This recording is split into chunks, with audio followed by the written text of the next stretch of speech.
if I'm meeting with the managing director of the business, that they actually know what's happening in the marketplace. Yeah. They're not just hiving that off to someone else within the business. Ben Hendriks, welcome to the Moxham Mindset. Thank you, Jeff. Thank you for coming. School holidays and all. Yep. So I appreciate your time very much. In addition to being a very busy man in the planning world, so thanks very much for coming in, mate. Not a problem at all. I'm glad to be here. Thank you. I know the audience is going to be very interested to hear about what we're talking about today. So I'm going to get straight into it. Great. A man of a couple of businesses in the planning and property industry, Mecone, very successful business, which has also a tech business within it, also very successful.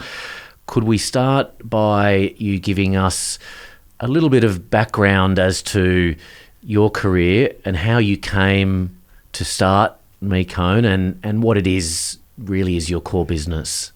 Sure. Well, by way of background, it starts very early, to be honest, Jeff. I'm a bit of a planning nerd, and I've always been interested in development and population statistics and urban growth and the like. Funnily enough, my Year 10 work experience, I actually did that at the Lismore City Council in the town planning department. So that was my first glimpse of planning. So you're from the North Coast? So I'm from the North Coast. So I grew Beautiful. up just outside of Lismore in a little village called Wyralla. Oh, lovely. Rolling green countryside, outside of the floodplain, thankfully. Okay, that's good. And obviously left a big impression on you doing your work experience in the planning department. Yeah, it did. I went on to do geography at university, economics, and planning, of course. Always sort of was interested in that space, and eventually finished my degree and worked in government. So I worked for the state government for a few years. Righto. While I was doing that, I got sponsorship to go over to the Netherlands for 6 months and do a master's degree by research. So I lived in Amsterdam while I was doing that. And that was all around integrated land use and transport, which is where I've got a particular sort of planning interest. Right. And then beyond that, worked in local government for a period of time, and then consultancy, and then eventually started up my own business. But I think I'd always had this in the back of my mind that I'd like to do something on my own. Yes. So I always had this sort of dual thing happening where I really enjoyed planning as a technical discipline, but also wanted to do something a bit more entrepreneurial than, say, your average planner does. Yeah. Working for government or council or whatnot. Yeah, interesting. And you're clearly an entrepreneur, and with the success you've had in a couple of the different businesses, was there a vision for the scale that you've brought Mecone to, or was it, I really love this is where I'd love to go and do my own thing?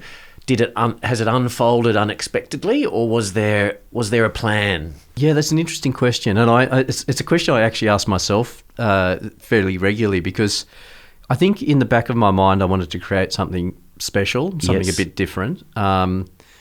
But if you asked me, say, 10 or 15 years ago, I don't think this question that, are you going to expand to be a national business, is that your sort of your end game or the direction you want to take things? I don't think I would have said, yes, that's what I want to do. But perhaps that was because I didn't want to sort of trip myself up or second guess myself. Yeah.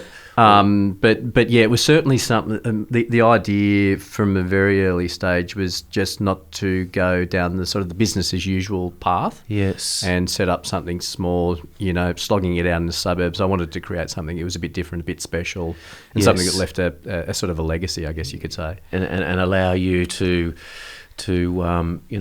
rise, through the ranks of business, and rather than just doing planning and having a planning business and obviously lots of people with you that allows you to have your creative flair and entrepreneurial flair that you clearly have and grow the business.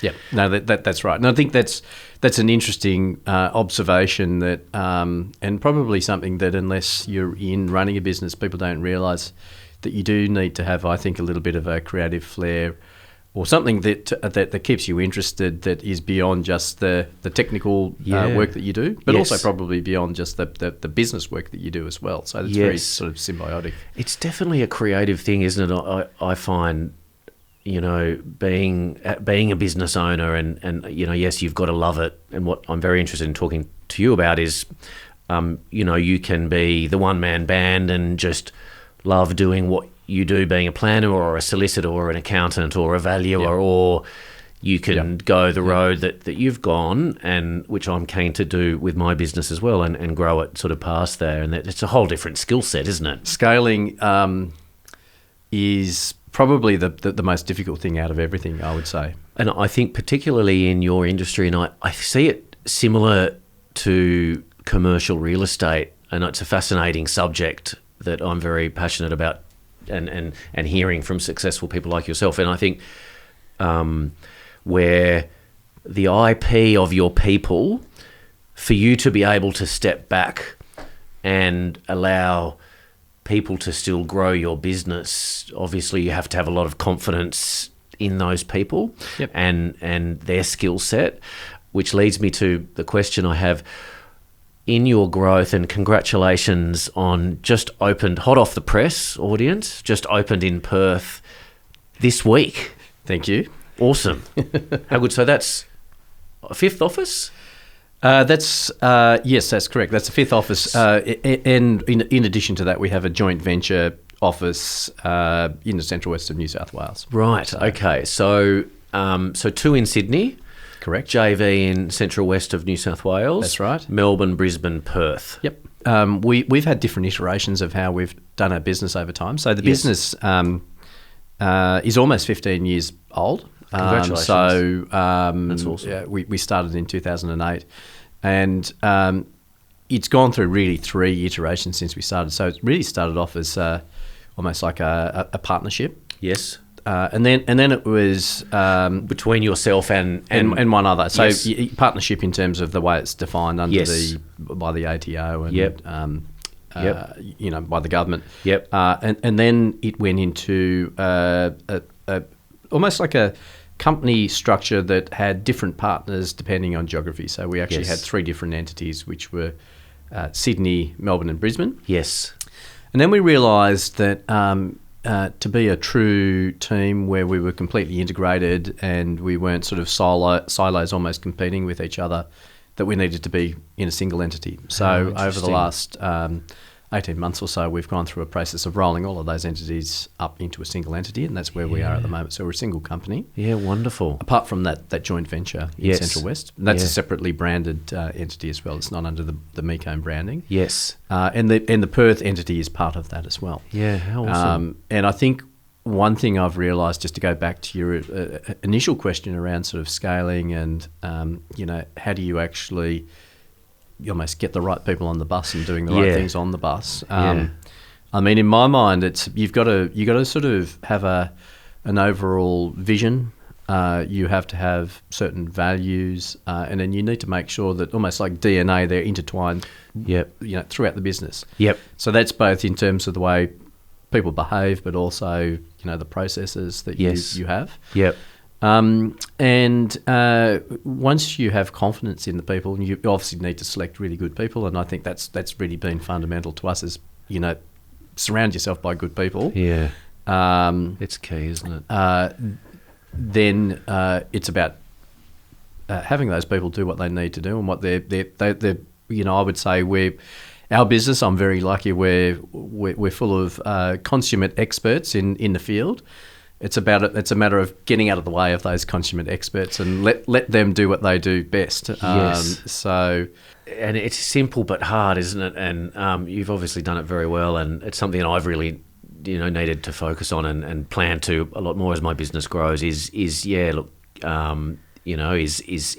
step back, but it just relies on having the confidence with the right people, which I do in my team now. But can I ask, the people that your senior people, have you gone hunting for the right people, or have you grown with intent, hunting for the right people to fill roles to grow, or you've had the vision and the right people, like you've grown by default with the right people coming along?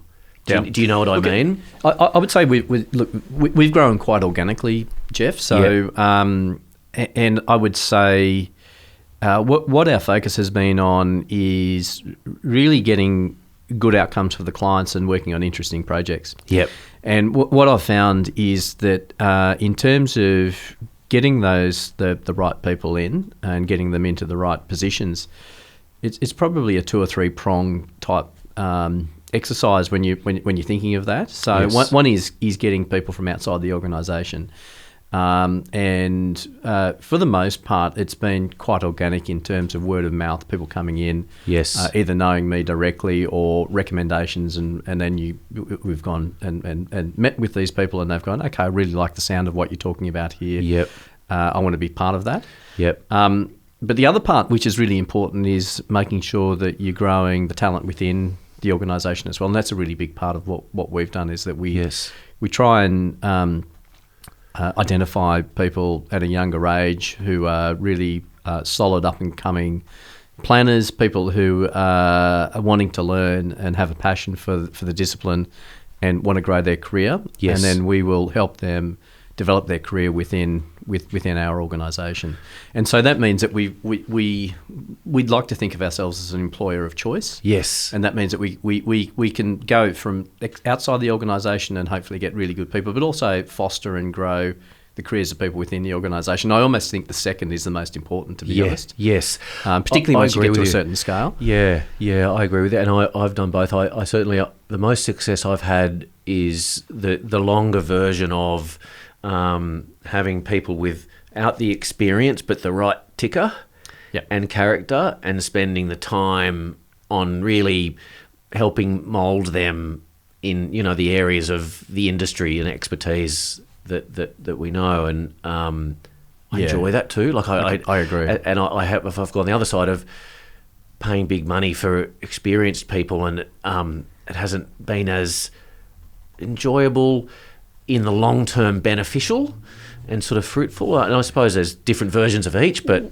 well, I would say, and we look, ultimately we're in professional services, and if you think of sort of, are you going for attitude or aptitude? Yes. I mean, you need aptitude, of course, but I think attitude should always trump aptitude, because aptitude can be developed over time. Yes. Attitude is much, much more difficult to develop. Yeah.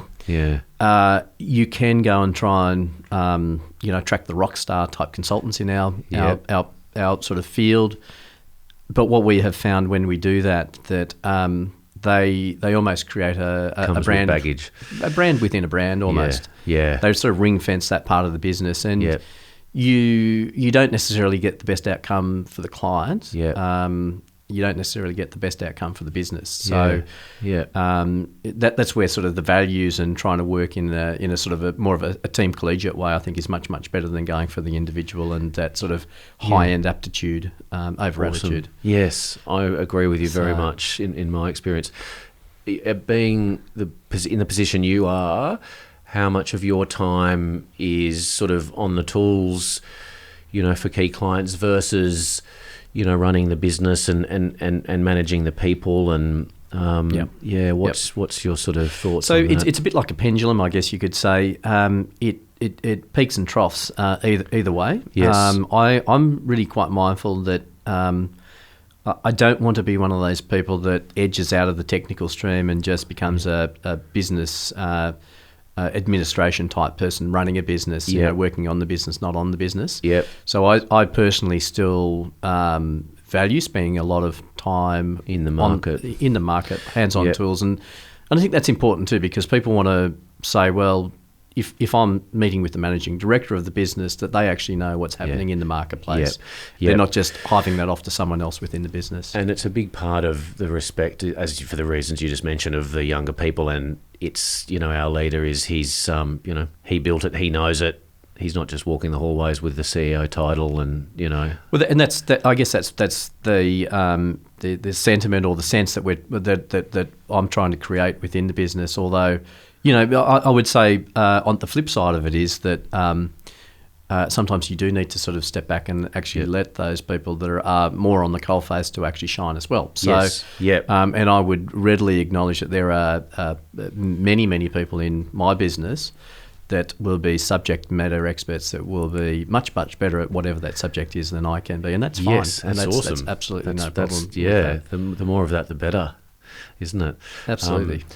And so Mecone, obviously planning and planning experts in many areas of the industry, and that's a broad statement. Can you tell us a little bit about Mosaic?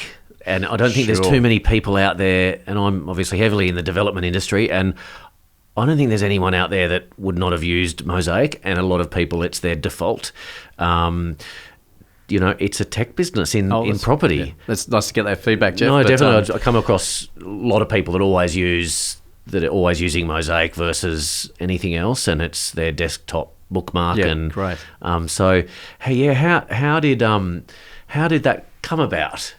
So tell us a little bit about what that is for the listeners that might not know. Yeah, okay. So Mosaic is an online geographic information system mapping tool. Sounds pretty technical, but really what it is it's a way of presenting town planning layers online on your desktop, so that you can actually see information at your fingertips. So that's zoning, height, floor space ratios, and I guess technical sort of information like bushfires, topography, flooding, and so forth. So that's what it is. It'd be fair to say at the moment Mosaic doesn't do anything that isn't publicly available on other tools. You've just made it nice and easy, and you've just brought it to the fingertips of people. Yeah, that's right. So I guess when we first looked at Mosaic, or a Mosaic type tool, and this is going back probably almost 10 years ago, we really focused on trying to introduce obscure pieces of information in clever ways. And then we took it to market and tried to get investment, and people just didn't understand it was going to be very, very expensive to build. And there are other tools that are out there that sort of do more financially based information or more obscure sort of data sets. And we had a look at what was coming online, and we realised there was nothing that was actually easy to use. There was nothing that actually gave people a good user experience. And I guess it was a similar philosophy to the main Mecone business, was that it was all about creating something that was, like you say, easy to use, really fluid in the way it presents, quick and snappy, and intuitive. Yes. So we sort of came up with those principles and said, well, let's see if we can build something like that. Yes. And we ended up finding a technical guy that actually built it in-house for us. Right. So was he easy to find? Look, it was probably serendipity, to be completely honest. It was meant to be. It was one of those situations where I was doing a guest lecture at UTS, and he was one of the students at UTS, and sort of tapped me on the shoulder and said, I like the sound of what you're doing. This is my skill set. And I said, okay, let's catch up next week. And I pretty much got him on to the job straight away. Totally meant to be. So it was lucky in that respect. However, now we have a team in-house that actually manages the tool, and like you mentioned before, we've expanded into WA. So as we've expanded into WA, we've expanded Mosaic into WA. Yes. And moving forward, we're looking at sort of options for commercialising that tool as well. I'm a firm believer in, my father has a saying that he used to say a lot, and still does, you create your own luck, and I think you were 100% meant to be giving that lecture that day to that guy, and the rest is history. Very lucky in my view, but it's, So next steps, I mean, as you say, look, future possibly commercialising it, and it's really the world's your oyster with regards to that, isn't it? It's been so successful, you sort of really just call the shots on and look, it's not that it's not commercialised at the moment, but we don't charge for that particular tool. Yes. And what we use it for at the moment is a lead generator for the broader business. Okay. So so what? Yes. So just to be clear for the listeners, what's the type of business that, you seek for Mosaic? Well, look, at the moment, like I say, it's a lead generator for Mecone, and we have around about 3,000 or 4,000 unique users a day using Mosaic, and that actually sends a really strong signal to the market that we're on top of technology, we're on top of planning. But when you have more detailed, tricky questions that can't be answered in that online environment, come to Mecone and we'll help you out. Brilliant. So in that sense, it's already been a commercial success. But beyond that, we're already building what you would call bespoke, independent Mosaic platforms for clients. So if you have clients that have certain tricky questions, they have certain data sets in-house, or they want to source certain data, we'll create their own sort of bespoke corporate version of Mosaic. It'll sit on their desktop. They have their own login. It'll still have the Mosaic base version that is publicly available, and then they have their own version on top of that. And we've built, at the moment, probably 6 or 8 of those for various clients as well. How awesome! So obviously big clients with that have the budget to spend on that sort of exactly, thing. Yeah. So typically either large government clients, particularly around infrastructure, and or large corporates, where we've been successful in that. Where we'll be sort of pitching that moving forward is probably more at the local government end of the spectrum, where those types of organisations need to have their own geospatial applications, but may not have the skill set in-house to develop them up. So we can actually come in there at a pretty sort of cost-effective way, go and develop it up for them and have their own branding and logo and so forth. Still using the sort of the Mosaic DNA. Yes. So that's sort of, I guess you could say, Mecone is a technology provider. So that's part of it. And then the third part is, and I don't want to give too much away on this, Jeff, because I'll be releasing too much IP. Can I say hot off the press in a minute? But we will be looking at behind the paywall options, and we will be looking at a Mosaic freemium. So freemium being... They're 2 terms I've never heard before, behind the paywall and a freemium. Okay, so a freemium is essentially, it's free still, but we need a little bit of information about who's using it, and then you get additional features. Yeah, right. And it'll be a simple login process, Makes either through complete sense. LinkedIn or Facebook or something like that. And then behind the paywall is behind the paywall. It's you need to pay to use it. Yes, right. Okay. And so we'll be releasing some interesting features that will sit behind the paywall, which aren't out in the marketplace at the moment with some of the competing sort of geospatial planning products out there. How many people in the Mosaic business? So at the moment there is 5 Yes. in that team, and as we commercialise, we'll be growing that team as well. And you heavily involved yourself? I am, so I'm quite hands-on. It's a bit of a passion. I can feel it's definitely it's a passion project, isn't it? It is. It's something that I believe in, and it's something that I've thought about over a long period of time, and it's something that I think if done in the right way, can add a lot of value to our clients, and that's probably the key thing, and that's why I'm sort of so hands-on on it. For me, it comes back to that user experience and making sure that whatever we do actually adds value to our client base. Yeah, it's awesome. It's a great story. So we're going to have a short break, and we're going to be back for round 2 in a second. Very good. Round 2. Ding, ding. Hello. Welcome back. Thank you. For session 2. So thanks for sharing your insights and description of what Mosaic does. Just in case it's not 100% clear, because we do have a lot of young listeners, tell us your core business for Mecone in the planning business. What do people hire Mecone to do? Okay. So Mecone is a town planning business or urban planning business. Yes. I would say if I were going to describe our business, I'd say we're quite broad spectrum. Yep. That's not sunscreen. That's broad spectrum in terms of the services that we provide in the planning world. Yes. So we're well known from doing everything from, at one end of the spectrum, policy and analytics work for government in particular, a lot of work on business cases for infrastructure projects and the like. Yes. All the way through to statutory town planning approvals. So that's development approvals for projects. Yes. And then so DAs, so you do manage DAs? Yes, so we do people? DAs, Yep. and that's a very large part of our business. Is it?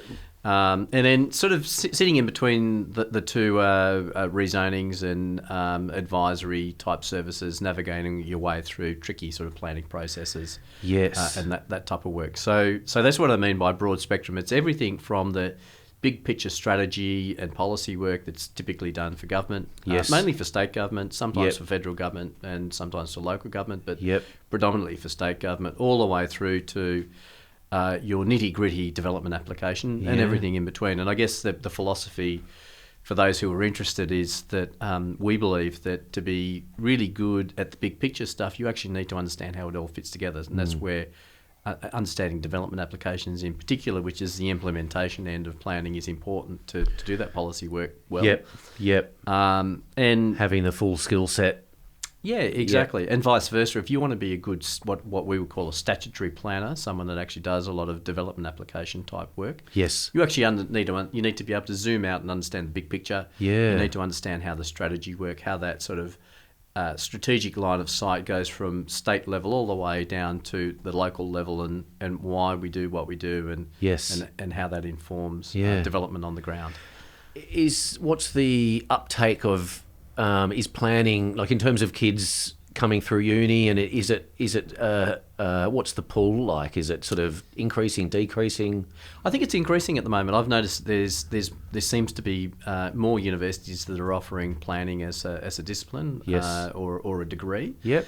And there seems to be, and I don't have any hard stats around this, but there seems to be more people coming through as well. So, and I guess it's probably linked to two things. One is that population growth has been high and sustained in a country like Australia. Yes. So there is a need to train people up that understand how to manage growth, and that's really fundamentally what planning's about. Yes. But the other thing is that there's a general trend, I think, in Australia and probably most Western democracies that there's more people involved in the bureaucracy of managing change, and planning at the very core of what it is all about change. i.e. it's about managing population growth and employment growth and change in society in terms of the built form at its very core.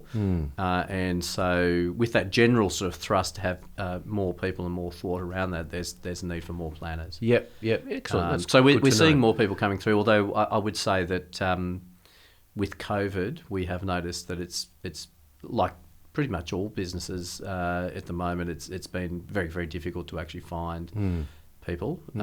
So people have either tended to stay put, or we're seeing that there's not as many people coming through the door from overseas at the moment.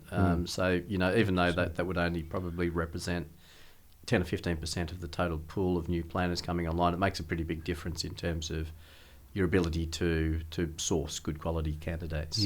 Interesting. So that is an issue for us at the moment. Interesting. It's, as you said, across the board, isn't it? It's, exactly. In many industries.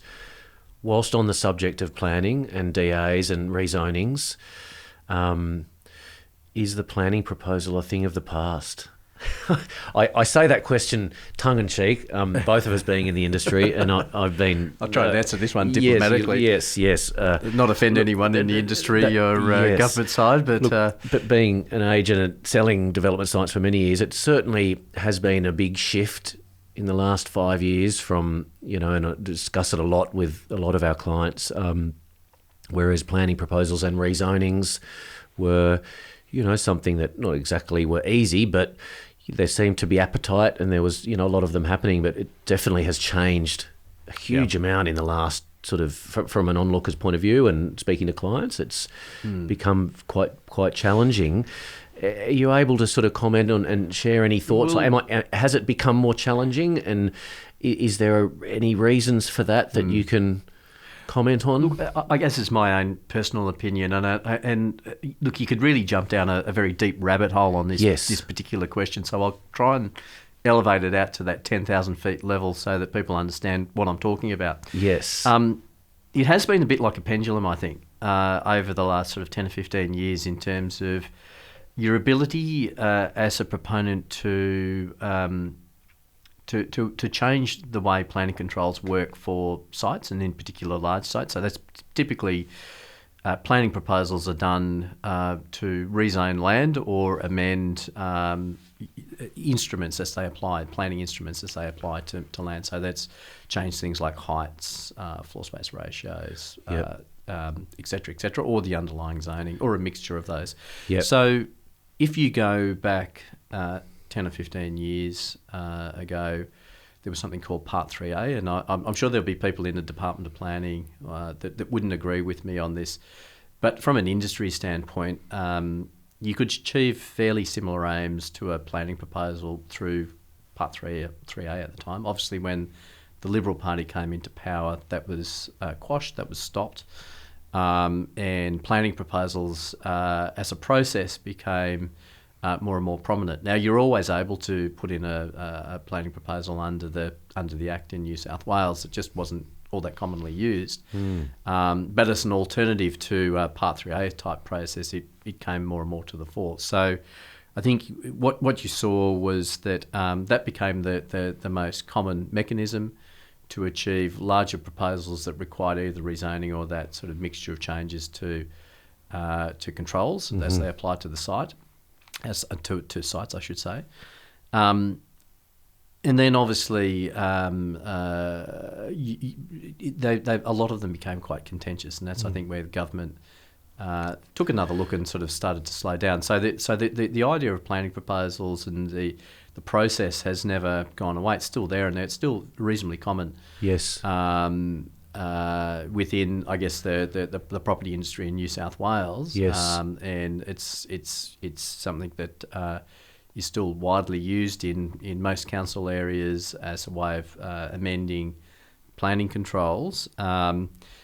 It would be fair to say that it's not as common as what it was, say, probably 7 or 8 years ago, and perhaps that's because of the contentious nature of a lot of large-scale proposals. Yes. So, and do you think, is that at a time, the word undersupply is discussed a lot at the moment in the media and in our circles? What are your thoughts on the future of supply for versus population growth in sort of New South Wales? Well, it's interesting. The department has recently revamped the whole process for planning proposals, and I think it's actually heading in the right direction. So it does allow for a more structured procedural way of actually going through planning proposal process.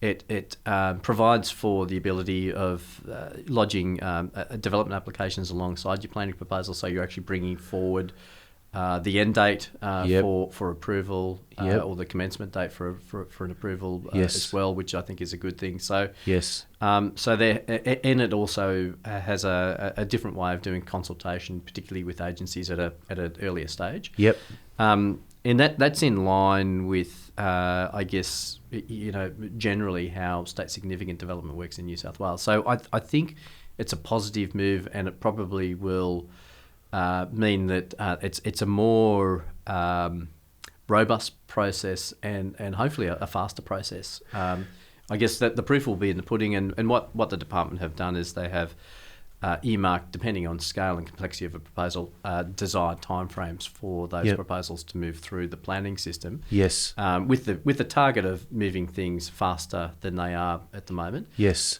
So in terms of bringing that back to supply, look, I think my personal view is there is a definite supply issue in New South Wales in planning. Yep. And I would say, in my mind, the root cause of that supply issue is lack of planning capacity in planning controls. Right.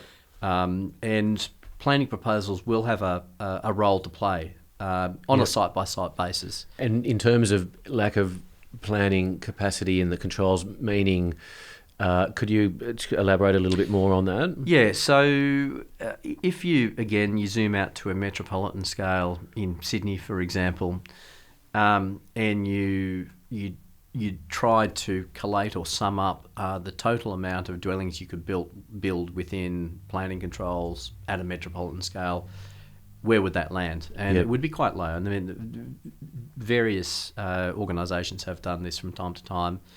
I saw some stats for example, in the Western Sydney area, that it was quite a low level of planning capacity sitting in the planning controls, under 3 years of supply.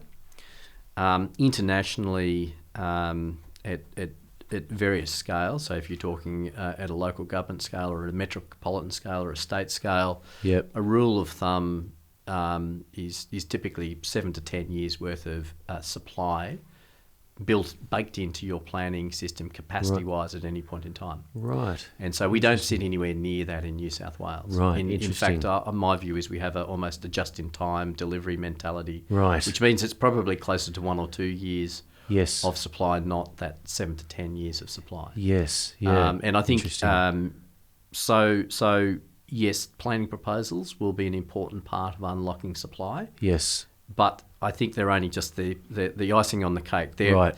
It's if you really fundamentally want to deal with that issue, what you need to do is actually unlock more capacity within the planning system. Yes. Capacity of being able to handle greater volume of applications. Do you mean from that point of view? It's multifaceted, Jeff. It's that. Yep. The ability to actually approve, Manage the process. Manage the process. That Yep. is definitely a big part of it. Yep. But probably a more significant part of it is that you need to bake in a certain amount of capacity in your zoning, in your height floor space ratio controls Yeah, right. that allow for a certain number of dwellings or jobs to actually Yep.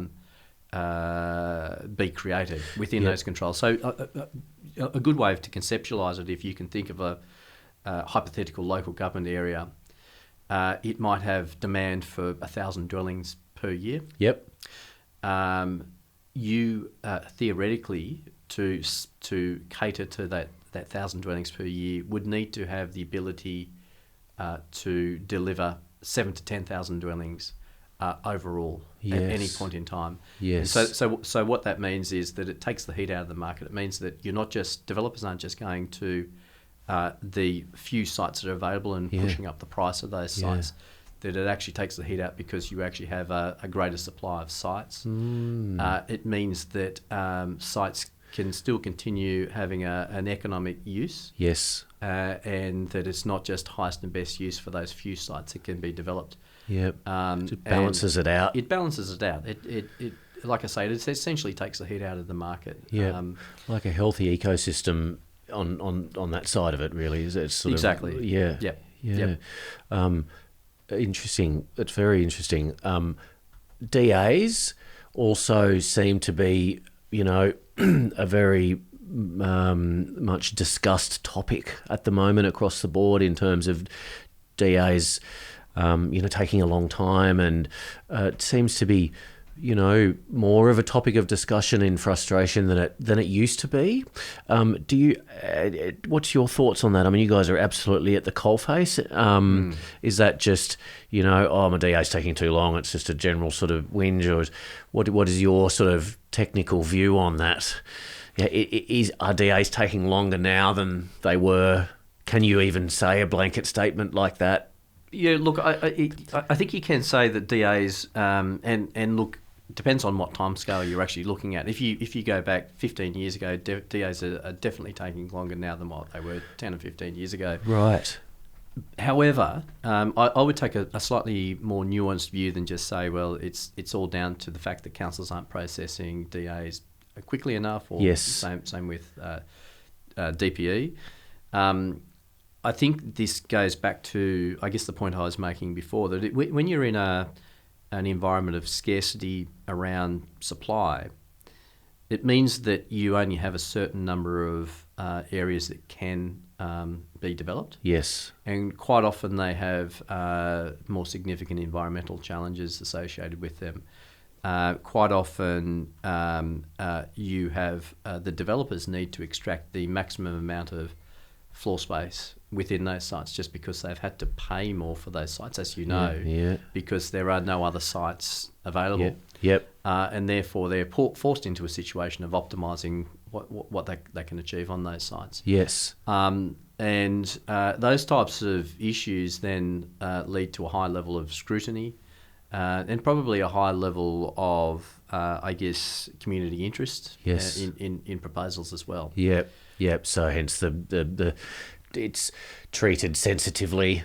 Yeah. And takes time. The flip side is obviously we, localism is a fairly strong thing in New South Wales as well. Yes. And what do you mean by that localism for the listener that that might not understand fully? Yeah, and it's not a derogatory term. It's essentially saying that people really care about their backyard. Yes. They have a keen interest in the local character of the environment that they typically live in. Yep. Or work in, but typically they live in. Yep. And that means that there is a public element to planning that obviously can slow things down as well. Yeah. Fair enough. That's very interesting. Good. I was keen to ask you about those, so thank you for your answers. Couple of questions towards the end of our second episode. So, family man, business owner, entrepreneur, father of 3. Yeah. Is there such a thing as work-life balance in the world of business ownership? Good question. I guess it probably depends on who you ask on that one. I'd like to think there is. I think for me personally, I've always struggled with work-life balance because even if I do desire to get that balance, particularly when you're running a business and you're scaling a business, it does tend to follow you around. So even when you're trying to switch off, it's still there. Yeah. In saying that, I think it's important just to try and carve out time and actually think about having time where you're not just devoted to your business, where particularly you've got young children as well that you don't get that time back. You have to actually try and find the time and make the time. Sometimes. So whether it exists or not, for me, it's probably a moot question. It probably doesn't matter. You just have to make things work from both perspectives, and it can be really tough sometimes, and that's just. Part and parcel of running a business. Yes, it certainly can. It's certainly something I am really trying to focus on more than what I used to. It's always an interesting question. So throughout the podcast, I've spoken a lot about Moxisms. My father has a lot of sayings growing up that he's used, which I've thrown around a fair bit and had some fun with on the podcast.